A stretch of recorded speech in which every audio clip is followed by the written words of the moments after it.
معزز سامعین گرامی، آپ آئے روز سنتے ہیں کہ دشمنان اسلام کے متعلق، پیغمبر اسلام کے متعلق اور قرآن پاک کے متعلق ہرزہ سرائی کرتے ہیں۔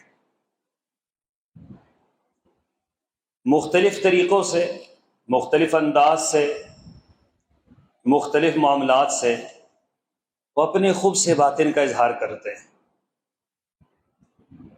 اب یہ وہ کیوں کرتے ہیں؟ آج کی جمعۃ المبارک میں یہ بنیادی سوال ہے کہ کفار ایسا کیوں کرتے ہیں، اور دوسرا ہمیں کیا کرنا چاہیے اس کے رد عمل میں۔ بس یہ دو باتوں کے ارد گرد ہی ہم آج ان کے جوابات تلاش کریں گے، اس نیت اور اس ارادے کے ساتھ کہ اللہ تعالیٰ جو کچھ کہا جائے پہلے کہنے والے کو اور پھر سب سننے والوں کو اس سمیت عمل کی توفیق عطا فرمائے۔ سامعین محترم، قرآن اللہ تعالیٰ کی سب سے عظیم کتاب ہے۔ اللہ کی کتابیں 4 ہیں، اور 4 کتابوں میں جو مقام قرآن پاک کو حاصل ہے وہ کسی اور کتاب کو حاصل نہیں ہوگا۔ جب یہ کہا جائے نا قرآن پاک کی عظمت کے لیے ایک ہی لفظ کافی ہے، کوئی بات بھی آپ اس کے علاوہ بیان نہ کریں، کوئی فضیلت، کوئی منقبت بیان نہ کریں، ایک جملہ قرآن پاک کے لیے کافی ہے۔ وہ کیا ہے؟ کہ یہ اللہ کا کلام ہے، اس سے بڑی اس کی کوئی فضیلت نہیں۔ یہ فاطر السماوات والارض، زمین و آسمان کو بنانے والے رب کی طرف سے یہ نازل ہوا ہے، اس سے بڑی اس کی فضیلت کوئی نہیں۔ اب جب زمین و آسمان کے بنانے والے نے یہ نازل کیا ہے تو پھر اس کے ساتھ دشمنی کی کیا وجہ ہو سکتی ہے؟ پھر قرآن پاک کسی فرد کا بنایا ہوا نہیں ہے، کسی قوم کا بنایا ہوا نہیں ہے، کسی خاص علاقے کے لیے نہیں ہے۔ قرآن پاک کیا ہے؟ ان ہوا الا ذکر للعالمین، شرق و غرب میں، شمال و جنوب میں، 1400 سال پہلے، 1400 سال اس کے بعد، قرآن پاک سب کے لیے رہنمائی کرتا ہے۔ کوئی فرد، کوئی قوم، کوئی علاقہ، کوئی زبان، کوئی رنگ، کوئی نسل ایسی نہیں ہے جس کی رہنمائی قرآن نہ کرتا۔ بعض کتابیں ایسی ہوتی ہیں جو علاقے کے ساتھ مختص ہوتی ہیں، بعض کتابیں ایسی ہوتی ہیں جو کچھ لوگوں کے ساتھ مختص ہوتی ہیں، لیکن قرآن پاک کا اعجاز یہ ہے ہر دور کے اندر، ہر ایک کے لیے، ہر قوم کے لیے، ہر فرد کے لیے، ہر علاقے کے لیے، ہر بستی کے لیے قرآن پاک کی عظمت ایک طرح رہی ہے اور قیامت تک اسی طریقے سے رہے۔ ایسا بھی کیوں ہے؟ ایسا اس لیے ہے کہ تنزیل من رب العالمین، کہ رب العالمین کی طرف سے نازل کیا گیا ہے۔ اللہ نے اس کے اندر جو باتیں نازل فرما دی ہیں، اللہ نے اس کے اندر جو احکامات نازل فرما دی ہیں، اللہ نے اس کے اندر جو اصول اور ضابطے بیان فرما دیے، قیامت تک آنے والے لوگ سارے کے سارے مل جائیں، ان ضابطوں کو نہ بدل سکتے ہیں، نہ اس سے بہتر ضابطے لا سکتے ہیں۔ اسی لیے تو کہا قرآن کے الفاظ کی بات تو نہیں تھی نا، الفاظ تو الف با تا سا سب ایک جیسے الفاظ ہیں۔ اصل مسئلہ تو یہ تھا کہ جو قرآن گفتگو کر رہا ہے ایسی گفتگو تم کرو، جو قرآن ضابطہ بیان کرتا ہے ایسے ضابطے تم بیان کرو، جو قرآن دعوے کرتا ہے ایسے دعوے تم کرو، جو قرآن لامتناہی باتیں کرتا ہے ایسی باتیں تم کر کے دکھاؤ، جو قرآن حقیقت بیان کرتا ہے ان حقیقتوں کا انکار کر کے دکھلاؤ۔ اسی لیے تو دنیا عاجز تھی اس کے سامنے، تو میرے رب نے کیا فرمایا؟ قُلْ لَئِنِ اجْتَمَعَتِ الْجِنُّ وَالْإِنسُ عَلَىٰ أَن يَأْتُوا بِمِثْلِ هَٰذَا الْقُرْآنِ لَا يَأْتُونَ بِمِثْلِهِ۔ فرمایا پھر سن لو دنیا والو، تمہارے انسان، تمہارے جنات، اگلے پچھلے سب مل جائیں، قرآن جیسی کتاب بنانا چاہیں، لا یأتون بمثلی، قرآن جیسی کتاب نہیں بنا سکتے۔ ان جیسی اعتدال والی کتاب، اس جیسی خوبصورت کتاب، منظم کتاب، مدلل کتاب، جس میں عقائد سے بات شروع ہوتی ہے. یوں سمجھیے کہ قرآن پاک ایک کامل دین کا نقشہ پیش کرتا ہے. کامل دین. اور دین کسے کہتے ہیں؟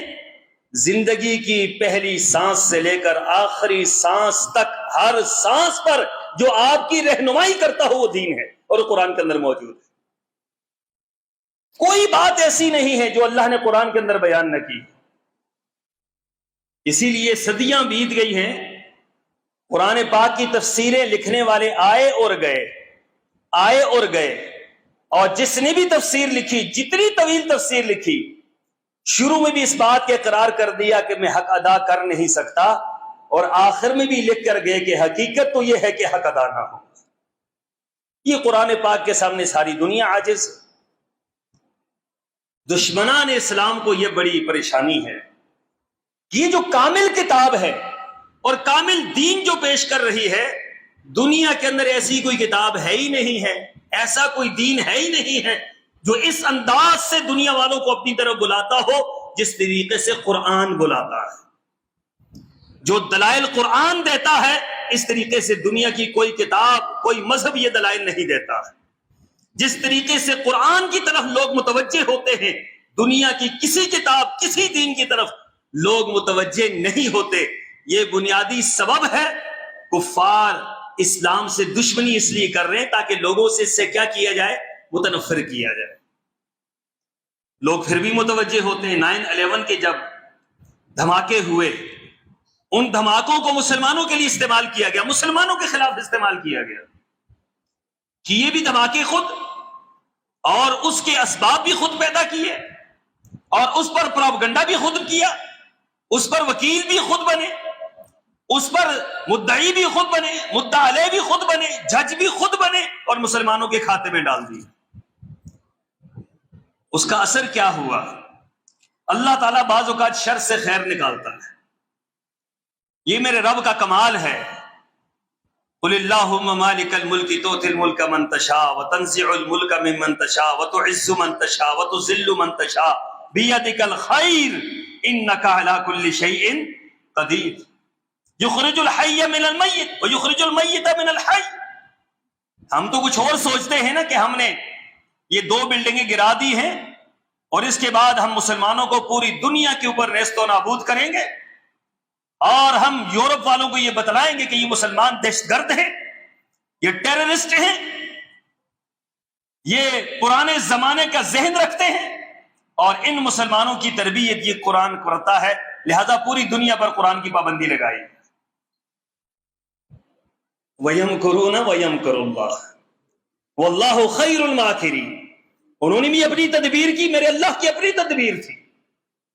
اب یورپ والوں نے سوچنا شروع کر دیا کہ یہ جو لوگ ان کے بقول یہ ٹکرا گئے تو یہ کیوں ٹکرائے ہیں، کیا وجہ ہے اس کی. جب انہوں نے اسباب تلاش کیے تو سبب یہ نظر آیا کہ انہوں نے جو کچھ کیا ہے بالکل ٹھیک کیا ہے. یورپی لوگوں کی یہ اعداد و شمار ہیں اور امریکہ کے اعداد و شمار ہیں کہ امریکہ کے اندر 9/11 کے بعد 1 سال کے اندر 1.5 لاکھ غیر مسلموں نے اسلام کو قبول کیا. میں 27 سال سے دین کی دعوت دے رہا ہوں، کوئی ایک ہی بات میں نہیں کہہ سکتا ایک کوئی غیر مسلم میرے ہاتھوں سے مسلمان ہوا ہو، لیکن میرے رب کا کمال دیکھیے، میرے رب کا نظام دیکھیے، میرے رب کی ہے معاملات کو دیکھیے کہ میرا اللہ کس طرح سے کیا معاملہ کر جاتا ہے. دنیا والوں نے تو یہ کیا نا کہ اس سے اسلام بدنام ہوگا، اس سے اہل ایمان بدنام ہوں گے، لوگ اسلام سے متنفر ہوں گے، لوگ اسلام سے دور ہوں گے. لیکن ہوا کیا؟ اس کا الٹ ہو گیا. 1 سال کے اندر 1.5 لاکھ لوگوں نے اسلام قبول کر لیا. اب پھر بات نہیں رکی تو پھر کیا کیا؟ پھر محمد رسول اللہ صلی اللہ علیہ وسلم جو ساری کائنات کے لیے رحمت للعالمین تھے، وما ارسلناک الا رحمت للعالمین، کائنات کی ساری رحمتیں جمع کر دی جائیں، میری پیغمبر کی رحمت کا مقابلہ نہیں ہو سکتا ہے. آپ نے دنیا کا نقشہ بدل کے رکھ دیا، آپ نے دنیا والوں کو جینا سکھلایا. آپ غریبوں کے ملجا تھے، آپ بیواؤں کے ماوا تھے، آپ دکھیوں کے مداوا کرنے والے تھے، آپ دنیا والوں کو جینے کا رنگ اور ڈھنگ سکھلاتے تھے، آپ نے غلاموں کو آزادی سے نوازا، آپ نے عورتوں کے حقوق بتلائے، آپ نے بچوں کے حقوق بتلائے، آپ نے انسانوں اور جانوروں تک کے حقوق بتلائے، نباتات اور جمادات تک کے حقوق بتلائے۔ اس پیغمبر کے متعلق انہوں نے کیا کیا؟ پھر ہرزہ سرائیاں شروع کر دی اور میرے پیغمبر کے نعوذ باللہ من ذالک کا کارٹون بنائے۔ اس کا کیا اثر ہوا؟ اس کا کیا اثر ہوا؟ سبحان اللہ وَيَمْكُرُونَ وَيَمْكُرُ اللَّهُ۔ یورپ والوں نے پھر سوچنا شروع کر دیا کہ یہ کیا ماجرا ہے۔ دیکھیں، دنیا کے کسی مذہب کا بھی کوئی بڑا انسان ہو، وہ سب کے ہاں مقدس ہوتا ہے۔ کبھی ہم نے بدھ مت کے جو بدھ ہے اس کو ہم نے گالیاں دی ہیں کبھی مسلمانوں نے؟ یا نعوذ باللہ من ذالک کسی جو جن پیغمبر ہیں ان پر تو ہم ایمان لے کر آتے ہیں، لیکن دنیا کے کسی مذہب کے ماننے والے، چاہے وہ صحیح ہے یا غلط ہے، اسلام اس بات کی اجازت نہیں دیتا کہ ان کو کیا کہا جائے، ان کو برا کہا جائے، ان کو گالیاں دی جائیں۔ قرآن نے روکا، وَلَا تَسُبُّوا الَّذِينَ يَدْعُونَ مِن دُونِ اللَّهِ، فرمایا کہ خبردار ان لوگوں کو گالیاں نہ دینا، ان کی جھوٹے خداؤں کو گالیاں نہ دینا۔ اگر تم ان کے جھوٹے خداؤں کو گالیاں دو گے تو یہ تمہارے سچے رب کو گالیاں دیں گے، تم سبب بنو گے رب کو گالیاں دینے، تو لہٰذا ان کو برا نہ کہو، ان کو برا نہ کہو، ان کی خامیاں نہ نکالو۔ تو انہوں نے کیا کیا؟ رسول اللہ صلی اللہ علیہ وسلم کے بارے میں نعوذ باللہ من ذالک کبھی کیا الزام تراشی، کبھی کیا الزام تراشی۔ ایک طرف یہ کہا جاتا ہے کہ ہم رواداری کو فروغ دیتے ہیں، ہم ساری دنیا کے لوگوں کو ایک پلیٹ فارم پر اکٹھا کرتے ہیں اقوام متحدہ میں، اور دوسری طرف پیغمبر اسلام کے بارے میں کیسی کیسی عجیب عجیب باتیں کی انہوں نے، جو کہہ سکتے تھے انہوں نے کیا۔ نتیجہ کیا نکلا؟ نتیجہ یہ نکلا کہ جتنا مرض بڑھتا گیا جوجھ و دوا کی، جتنا پیغمبر اسلام کی توہین کی، اتنے زیادہ لوگوں نے اسلام کو قبول کیا۔ جدید ترین تحقیق پچھلے 8 سالوں کے اندر یورپین ممالک کے اندر 14 لاکھ سے زیادہ لوگوں نے اسلام کو قبول کیا، اور ان 14 لاکھ میں سے 8 لاکھ کے لگ بھگ صرف خواتین ہیں، 8 لاکھ کے لگ بھگ، جو چلتے چلتے اسلام کو قبول کر لیتی، جن کو دوپٹہ پہنایا اسلام کو قبول کر لیا، جس کو گلے سے لگایا اسلام کو قبول کر لیا، جس کو قرآن پاک دیا اسلام کو قبول کر لیا۔ ہمارے کئی ادارے وہاں پر کام کرتے ہیں، اور وہ ادارے والے بتلاتے ہیں کہ یہاں تو مسلمانوں کو سمجھانا بڑا مشکل ہے، وہاں تو غیر مسلموں کو آپ پکڑ کر کھڑے ہوں 5 منٹ کے بعد اسلام قبول کر لیتے ہیں۔ وہ پیاسے ہیں، ان کو پانی پلانے والا کوئی نہیں، وہ راستے سے بھٹکے ہوئے، انہیں راستہ دکھلانے والا کوئی نہیں، وہ متلاشی ہیں، ان کو وہ گوہر نایاب نہیں مل رہا جو ہمارے پاس موجود ہے، اور جب ان کو یہ چیز ملتی ہے تو فوری طور پر متوجہ ہوتے ہیں اور 1 منٹ نہیں لگاتے اسلام کو قبول کر لیتے ہیں۔ تو انہوں نے کیا کیا؟ پیغمبر اسلام کی ہرزہ سرائیاں شروع کی، اور جب یہاں پر بھی بات نہیں بنی، پھر دیکھ رہے ہیں دنیا متوجہ ہو رہی ہے اسلام کی طرف، لوگ اسلام دردل قبول کر رہے ہیں، تو اب کیا کیا؟ اب قرآن پاک کو جلانا شروع کر دیا، اب قرآن پاک کو پھاڑنا شروع کر دیا، اب قرآن پاک کے متعلق مختلف باتیں شروع کر دی۔ آپ کیا سمجھتے ہیں کہ اس طرح قرآن مٹ جائے گا؟ اس طرح اللہ کا کلام مٹ جائے گا؟ انا نحن نزلنا الذکر وانا لہ لحافظون، فرمایا یہ ہم نے اتارا ہے اور ہم اس کی حفاظت کرنے والے ہیں، قیامت تک اس کی حفاظت ہوگی۔ دنیا جتنی مرضی ہے دشمنی کر لے، جتنی مرضی ہے اس کے ساتھ معاملات کر لے، کتنے قرآن پھاڑیں گے، کتنے قرآن پھاڑیں گے؟ وہ قرآن پھاڑیں گے، ایک پھاڑیں گے، 1000 قرآن جو ہے وہ اور چھپے گا۔ کتنے حافظ قرآن ہیں؟ بغداد میں یہی ہوا تھا نا، تاتاریوں نے، ایک بڑی عجیب و غریب تاریخ ہے، تاتاریوں نے قرآن پاک کو جمع کیا اور پورے بغداد سے جمع کر کے لاکھوں کی تعداد میں قرآن پاک تھے، پوری کی پوری لائبریریاں بھری ہوئی تھی، انہوں نے اٹھا کر دریائے دجلہ میں پھینک۔ تو جب ان سے پوچھا گیا کہ آپ نے یہ کام کیوں کیا، انہوں نے کہا نہ ان کی کتاب رہے گی اور نہ اس پر یہ عمل کریں گے۔ تو پھر ہوا کیا؟ کسی کہنے والے نے کہا کہ یہ تو آپ نے ظاہری یہ کتاب اٹھا کے پھینک دی ہے، یہ تو مسئلہ اور ہو گیا۔ کیا وہ کیا ہے؟ کہا کہ یہاں تو ہر مسلمان کے دل میں اللہ نے قرآن پاک کو محفوظ کیا ہوا ہے، ان کا آپ کیا کریں گے؟ چھوٹا سا بچہ 10 سال کا، 12 سال کا، 15 سال کا، اللہ نے اس کے دل کے اندر قرآن پاک کو ڈال دیا ہے، اور وہ قرآن پاک کا محافظ بن کے کھڑا ہے۔ جو اپنے قدموں پہ کھڑا نہیں ہو سکتا وہ قرآن پاک کا محافظ بن کے کھڑا ہے۔ تو سوچنے کی بات یہ ہے ان کو کیسے مٹاؤ گے؟ اور پھر کیا ہوا؟ تاتاریوں کی 2 نسلوں کے بعد وہ جو ہلاکو خان تھا اس کا پوتا آگے جا کر اسلام کو قبول کرتا ہے اور محمد رسول اللہ کے سپاہی بن کر میدان میں آتا ہے۔ وَيَمْكُرُونَ وَيَمْكُرُ اللَّهُ، میرے اللہ کی تدبیریں اپنی ہیں۔ ہم تو بظاہر سوچتے ہیں کہ یہ ہو گیا وہ ہو گیا، لیکن پھر ہوتا کیا ہے؟ میرے اللہ کا اپنا معاملہ ہے، ہر شر سے پھر خیر نکالتا ہے میرا رب۔ یہی سوویت یونین آپ کے سامنے ہے، قرآن پر پابندی لگائی گئی، عربی رسم الخط پر پابندی لگائی گئی۔ عربی رسم الخط کا ایک اگر لفظ کسی کو بولتا سنائی دیتے یا کسی کو لکھنے کا کوئی ملکہ ہوتا اس کو پھانسی پہ چڑھا دیا جاتا۔ ہزاروں نہیں لاکھوں لوگ سوویت یونین کے اندر، جو اب روس کہتے ہیں جیسے، لاکھوں لوگ صرف اس بنا پر پھانسی پہ چڑھے ہیں کہ انہوں نے قرآن کا نام کیوں لیا۔ اور یہ 150 سال یہ پابندیاں رہیں، 150 سال یہ پابندیاں رہیں۔ مسلمان قرآن کا نام تک بھول گئے، قرآن کے الحمدللہ مسلمانوں کو نہیں آتی تھی۔ پھر ہوا کیا؟ میرے رب نے سوویت یونین کے ٹکڑے ٹکڑے کیے۔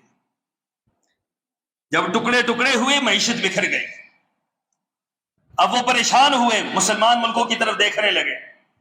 تو یہی سعودی عرب جن کو آج ہم کہتے ہیں کہ ان کی پالیسیاں غلط ہیں، کہنی بھی چاہیے، کوئی اس میں حرج والی بات نہیں ہے، حق کی آواز بلند کرنی چاہیے، لیکن ہمیں نیکیاں بھی ان کی یاد رکھنی چاہیے کہ جو خیر کے کام انہوں نے کیے وہ بھی ہمیں یاد رکھنے چاہیے۔ اس وقت شاہ فہد بن عبد العزیز تھے، انہوں نے ان کی طرف دیکھا کہ جناب روس ڈوبنے لگا ہے، ہم تباہ ہونے لگے ہیں، جس طرح آج ہم کلاش ہو رہے ہیں نا، ہم ڈیفالٹر ہو رہے ہیں، تو ہم کبھی کس کی طرف دیکھ رہے ہیں، کبھی کس کی طرف دیکھ رہے ہیں کہ اسٹیٹ بینک کے اندر پیسے ڈال دیں۔ یہی معاملہ روس کا تھا۔ ہم تو پھر نہیں گھبرائے، مسلمان ہیں، ہم کہتے ہیں خیر ہے کوئی بات نہیں ڈیفالٹر ہوتے، کچھ بھی نہیں ہوتا انشاءاللہ، ہمارا ایمان ہے۔ اللہ کی قسم یہ بات یاد رکھیں، ساری دنیا مر جائے، ساری دنیا کی دولت ختم ہو جائے، ساری دنیا سے اناج ختم ہو جائے، ساری دنیا سے ایک ایک گندم کا دانہ ختم ہو جائے، اس وقت تک عتیق الرحمان شاہ نہیں مرے گا جب تک اپنے حصے کا آخری لقمہ یہ نہیں کھائے گا، یہ دنیا سے نہیں جائے گا۔ پھر فکر کس بات کی ہے مجھے؟ پھر مجھے کس بات کی فکر ہے؟ فکر تو ان کو ہوتی ہے جو کہتے ہیں ہم خود رزاق ہیں، جن کا کہنا یہ ہے کہ ہم رزاق ہیں، فکر ان کو ہے، ہمیں کوئی فکر نہیں، کیونکہ رزاق کون ہے؟ وَمَا مِن دَابَّةٍ فِي الْأَرْضِ إِلَّا عَلَى اللَّهِ رِزْقُهَا وَيَعْلَمُ مُسْتَقَرَّهَا وَمُسْتَوْدَعَهَا۔ رزاق تو میرا اللہ ہے، ہم نہیں ہیں۔ جب اللہ ہے، اللہ کو پتا ہے، اس نے جب ماں کے پیٹ میں تھا، جب روح میرے اندر پھونکی تھی میرے رب نے، اس کے ساتھ میرے رب نے لکھ دیا تھا کہ اس کو اتنا راشن میں نے دنیا میں کھلانا ہے، جب تک اس کا ایک ایک دانہ میں نہیں کھاؤں گا میں دنیا سے نہیں جا سکتا۔ کہاں کھانا ہے یہ بھی میرے رب نے لکھ دیا، کیسے کھانا ہے یہ بھی میرے رب نے لکھ دیا، کیا کھانا ہے یہ بھی میرے رب نے لکھ دیا۔ یہ مسئلہ تو ہمارا ہے ہی نہیں، یہ مسئلہ ہمارا نہیں تھا، لیکن کافروں کا یہ مسئلہ ہے، ان کی یہ پریشانی ہے۔ کیوں؟ وہ یہی سمجھتے ہیں کہ ہم رزق ہمارا ہی ہے اور ہم ہی اس کے سارے کچھ ہیں، ہم ہی رزق بنانے والے ہیں، ہم ہی سارا نظام چلانے والے، ہم ہی سارا کچھ کرنے والے۔ لیکن یہ زمین سے نکلتا ہے نا اناج، ہر چیز زمین سے نکلتی ہے، واللہ زمین کو کھود کر دیکھ لے، کھودیں زمین کو، 7 زمینوں تک نیچے چلے جائیں، آپ کو کوئی اناج زمین کے اندر نظر نہیں آئے۔ نکالنے والا نکالتا کہاں سے ہے؟ کوئی چیز آپ نے دیکھی ہے؟ خربوزہ نیچے دبا ہوا ہے، آم نیچے دبا ہوا ہے، انار نیچے دبا ہوا ہے، کہیں نظر بھی آتا ہے نیچے تو مٹی ہی مٹی ہے۔ تو میرا رب کہاں کہاں سے کیسے کیسے نکال رہا ہے۔ درخت کو کاٹے نا، درخت کو، جس درخت سے آپ کو آم نظر آتے ہیں، کیلے نظر آتے ہیں، انار نظر آتے ہیں، انگور نظر آتے ہیں، اندر سے کاٹیں کچھ بھی نہیں۔ درخت کو کاٹ لیں کچھ بھی نہیں ہے، آتا کہاں سے ہے؟ یہ میرے مالک کی کراگری ہے، وہ بتلاتا ہے کہ میں کس طریقے سے لا رہا ہوں۔ درخت خالی ہے، وہیں سے انار نکل رہا ہے، اس کا رس بھی نکل رہا ہے، اس کا ذائقہ بھی نکل رہا ہے، اس کی خوشبو بھی نکل رہی ہے، اس کی خوبصورتی بھی نکل رہی ہے، اس کی بناوٹ بھی نکل رہی ہے، درخت کے اندر کچھ بھی نہیں۔ کاٹ لیں، درخت خالی ہے، لیکن انار کیسے نکل رہا ہے اس۔ یہ میرے رب کی کاریگریاں ہیں۔ مسلمان یہ سمجھتا ہے، کافر یہ نہیں سمجھتا۔ ان کا خیال یہ ہے کہ ہم تباہ ہو جائیں گے، برباد ہو جائیں گے۔ یہی روس نے کہا ہم تباہ و برباد ہو جائیں گے، تو شفاعت نے کہا کہ ہم آپ کی مدد کرنے کو تیار ہیں، ایک شرط ہے ہماری۔ کہا وہ کیا؟ شرط یہ ہے کہ جتنے جہاز آپ مرضی ہے ہم سے راشن کے لے لیں، ہم آپ کو راشن دیں گے، جتنا راشن مرضی ہے آپ کو چاہیے ہم دیں گے، لیکن شرط یہ ہے کہ جتنے راشن کے جہاز جائیں گے اتنے ہی قرآن پاک کے جہاز بھی جائیں گے، اتنے قرآن پاک بھی بھیجے جائیں گے۔ وہ تو مرتا کیا نہ کرتا، ان کو کیا پتا کہ کیا ہونے لگا ہے ہمارے ساتھ۔ وہ تو ڈوب رہے تھے، ڈوبتے کو تنکے کا سہارا، انہوں نے کہا اس سے کیا فرق پڑے گا، اس سے کیا فرق پڑے گا، چلو آنے دو قرآن پاک۔ پھر وہ مسلمانوں کو بلا بلا کر، وہاں یہ جو علاقے ہیں، ریاست جو آزاد ہوئی ہیں، ان کو بلا بلا کر انہوں نے قرآن ان کے حوالے کیے۔ 18 زبانوں میں، 18 روس کے اندر 18 زبانیں بولی جاتی ہیں، 18 زبانوں کے اندر قرآن پاک چھپتا ہے، اور پورے سوویت یونین کے اندر قرآن ایک ایک گھر کے اندر خود روس کی فوجی جا کر قرآن پاک مسلمانوں کو دیتے۔ جناب آپ کا کلام آیا، آپ کی کتاب آئی ہے، یہ میرا رب ہے، یہ میرے رب کا نظام ہے کہ آپ نے نکالا اور میرے رب نے کس انداز سے واپس کر دیا ہے۔ میرے رب کا نظام بڑا عجیب ہے، یاد رکھیں۔ یہ یورپ والے جو کچھ کر رہے ہیں، یاد رکھیں اس سے خیر نکلے گی انشاءاللہ، اس سے خیر نکلے گی۔ یہ اسلام دشمنی بھی کر رہے ہیں، لیکن اس سے انشاءاللہ اسلام کا سورج طلوع ہوگا مغرب کے اندر انشاءاللہ۔ وہاں سے لوگ اسلام کی محبت کرنے والے نکلیں گے، اسلام کو قبول کرنے والے نکلیں گے۔ اس میں ہماری اور آپ کی ڈیوٹی کیا ہے؟ آخری بات، ہماری اور آپ کی ڈیوٹی یہ ہے کہ ہماری زندگی سے قرآن جو نکلا ہوا ہے واپس لے کر آئیں۔ ہم اپنے بچوں میں سے کسی ایک ذہین ترین بچے کو، یہ جو ہم مظاہرے کرتے ہیں کوئی فائدہ نہیں، سڑکوں پہ نکلتے ہیں کوئی فائدہ نہیں، ٹائر چلاتے ہیں کوئی فائدہ نہیں، نعرے مارتے ہیں کوئی فائدہ نہیں۔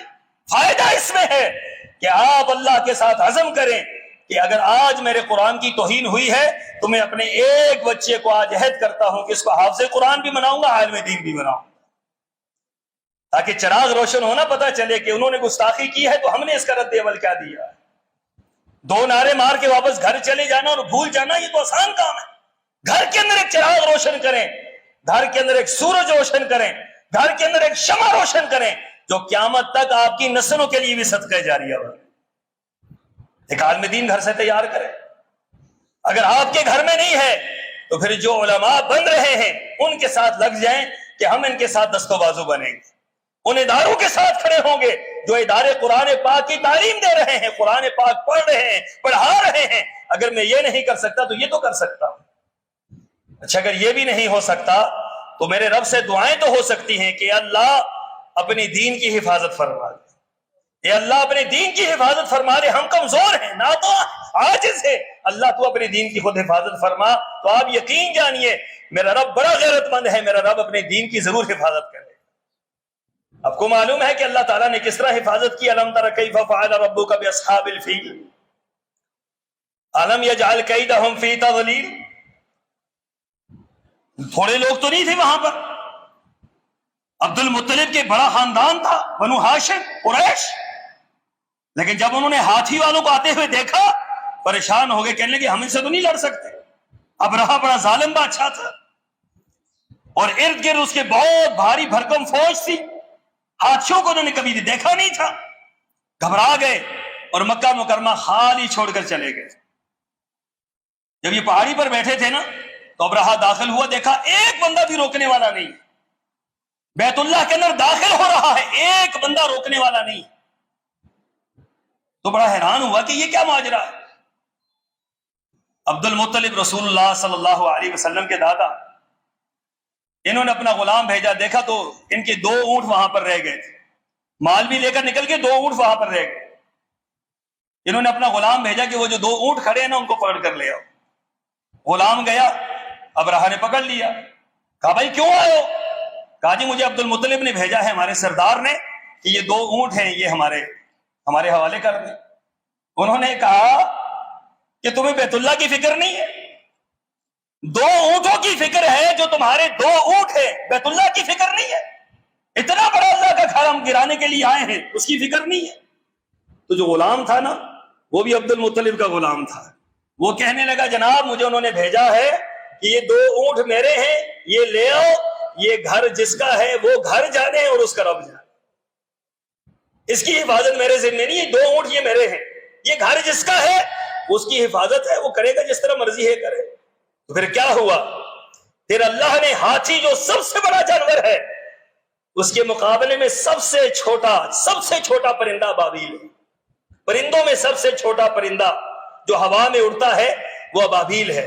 میرے رب نے ان ابابیلوں کے ذریعے اللہ نے اس بڑے لشکر کو جو قرآن بیان کرتا ہے بڑا لشکر تھا، اللہ نے پاش کر دیا اور نیست و نابود کر کے رکھ دیا۔ الم تر کیف فعل ربک باصحاب الفیل، یہ کام میرے رب نے کرنے ہیں۔ ہمارا اور آپ کا ایمان چاہیے، ہمارا اور آپ کا ایمان مضبوط ہونا چاہیے، اللہ پر مضبوط ہونا چاہیے، قرآن کے ساتھ تعلق مضبوط ہونا چاہیے۔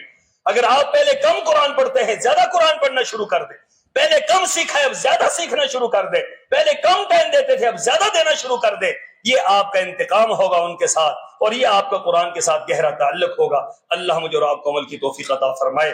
وآخر دعوانا ان الحمد للہ رب